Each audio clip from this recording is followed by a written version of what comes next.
Israel ও ইরানের মধ্যকার উত্তেজনা নিয়ে আরো আলোচনার জন্য আমাদের সাথে যুক্ত হচ্ছেন সিনিয়র সাংবাদিক সিরাজুল ইসলাম।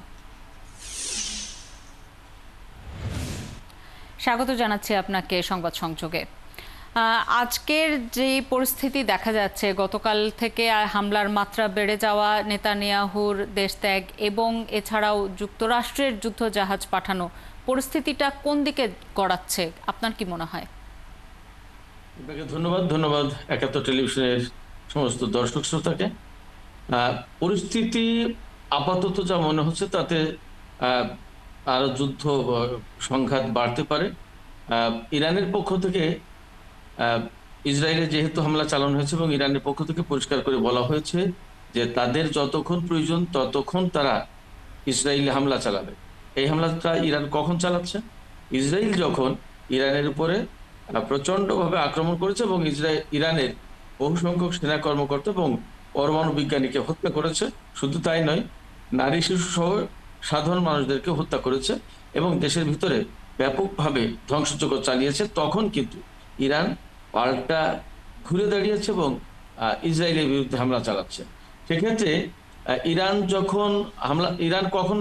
কেন হামলা চালাচ্ছে বা ইসরায়েল কেন ইরানের সাথে যুদ্ধে জড়ালো, সেটা হচ্ছে পরমাণু ইস্যুকে কেন্দ্র করে। পরমাণু ইস্যুর পেছনে রয়েছে কিন্তু আমেরিকা। সেক্ষেত্রে ইসরায়েল যখন ইরানের সাথে যুদ্ধে জড়িয়ে গেছে, তখন কিন্তু প্রচ্ছন্নভাবে আমেরিকা এই যুদ্ধে জড়িত। এখন ইরানের হামলার মাত্রাটা যদি অনেক বেশি হয়ে যায়, যেটা গত রাত থেকে শুরু হয়েছে এবং ইসরায়েল ব্যাপকভাবে ক্ষয়ক্ষতির মুখে, এ অবস্থায় যদি ইরান না থামে বা আন্তর্জাতিক অঙ্গনের অনেকের কথা না শুনে যদি ইরান ইসরায়েলি হামলা অব্যাহত রাখে, তাহলে আমেরিকা ইরানের সাথে যুদ্ধে জড়িয়ে যেতে পারে। যদি আমেরিকা ইরানের সাথে যুদ্ধে জড়িয়ে যায়, তাহলে আলটিমেটলি ইরানও মধ্যপ্রাচ্যে আমেরিকার যত ঘাঁটি আছে সমস্ত ঘাঁটিতে হামলা চালাবে। সেক্ষেত্রে যুদ্ধের বিস্তৃতি বেড়ে যাবে এবং পুরো মধ্যপ্রাচ্য কিন্তু যুদ্ধে জড়িয়ে যাবে, পুরো মধ্যপ্রাচ্যে যুদ্ধ ছড়িয়ে যাবে। এই জায়গা থেকে আমরা মনে করছি বা আমি ব্যক্তিগতভাবে বিশ্বাস করছি যে যদি হামলা অল্প সময়ের ভেতরে হামলা পাল্টা হামলার ঘটনা যদি বন্ধ না হয়, তাহলে এই যুদ্ধের বিস্তৃতি ঘটবে এবং এই যুদ্ধ অনেক বড় যুদ্ধে পরিণত হতে পারে। আপনি যে প্রসঙ্গে বলছিলেন যে যুক্তরাষ্ট্র তো আমরা দেখতেই পাচ্ছি এরই মধ্যে প্রচ্ছন্নভাবে এই যুদ্ধে বা এই উত্তেজনার মধ্যে জড়িয়ে গেছে, ইরানের পক্ষ হয়ে রাশিয়ার প্রত্যুত্তর দেওয়ার সুযোগ আছে কিনা আপনি সেরকম কিছু দেখতে পান কিনা? আর যদি এরকম হয় শেষ পর্যন্ত, তাহলে কি এটি আসলে বিশ্বযুদ্ধের দিকে গড়াতে পারে? হ্যাঁ, আমেরিকা ইসরায়েলের পক্ষে প্রচ্ছন্নভাবে তো আছেই। আমি মনে করি যে আসলে শুধু প্রচ্ছন্নভাবে না, অনেক আগের থেকেই ইসরায়েলকে ডিফেন্ড করার দায়িত্ব আমেরিকার, সেই কাজটা করে আসছে। গাজায় একেবারে বেসামরিক মানুষ বেঘরে মারার পরেও ইসরায়েলকেই সমর্থন করে যাচ্ছে আমেরিকা এবং এটা তাদের সাংবিধানিক দায়িত্ব বলে আমি জানি। সেক্ষেত্রে আমেরিকা জড়িত থাকবে। রাশিয়া এবং চীনের সাথে ইরানের কিন্তু 25 বছরের কৌশলগত প্রতিরক্ষা চুক্তি আছে।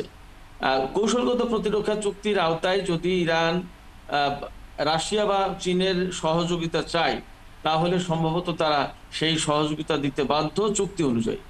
ব্যাপারটা যদি এমন হয় তাহলে, এবং আমেরিকা ইসরায়েল যদি ইসরায়েলের সাথে সম্মিলিতভাবে যুদ্ধে জড়িয়ে যায়, তখন রাশিয়া এবং চীনের জড়িত হওয়ার প্রশ্ন ইরানের পক্ষে।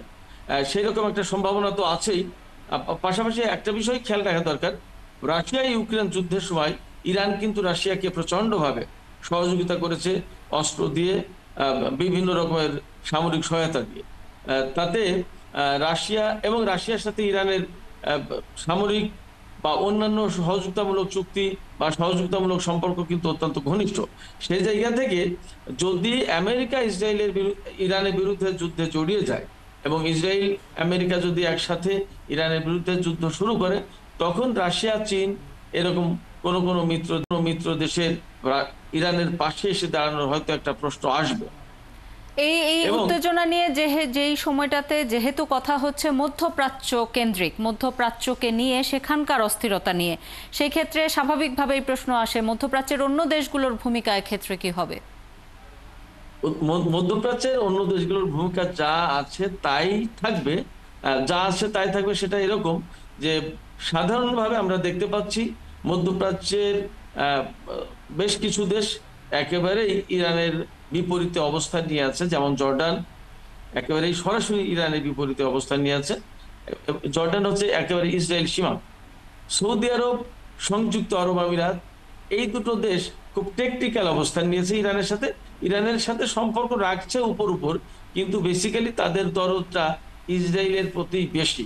যদিও সৌদি আরব ইসরায়েল যে ইরানে হামলা চালিয়েছে তার ব্যাপারে ইসরায়েলের বিরুদ্ধে নিন্দা জানিয়েছে সৌদি আরব, সংযুক্ত আরব আমিরাত, কিন্তু তারা প্রকৃতপক্ষে ইসরায়েলের সাথে সম্পর্কটা চায়।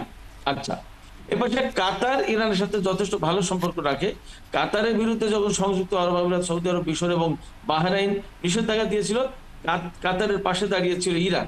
সেই জায়গা থেকে কাতার এবং ইরানের সাথে মধ্যপ্রাচ্যের, ভালো আপনার সম্পর্ক রাখে। কথায় আমি যেটি বুঝতে পারছি, মধ্যপ্রাচ্যের রাজনীতির যে সমীকরণ সেটি বেশ জটিল। এই জটিল সমীকরণের কারণেই মূলত বিভিন্ন সময় মধ্যপ্রাচ্যে যেই যুদ্ধগুলো হয়েছিল সেগুলো হয়েছে, এবং এবারেও একই ঘটনা।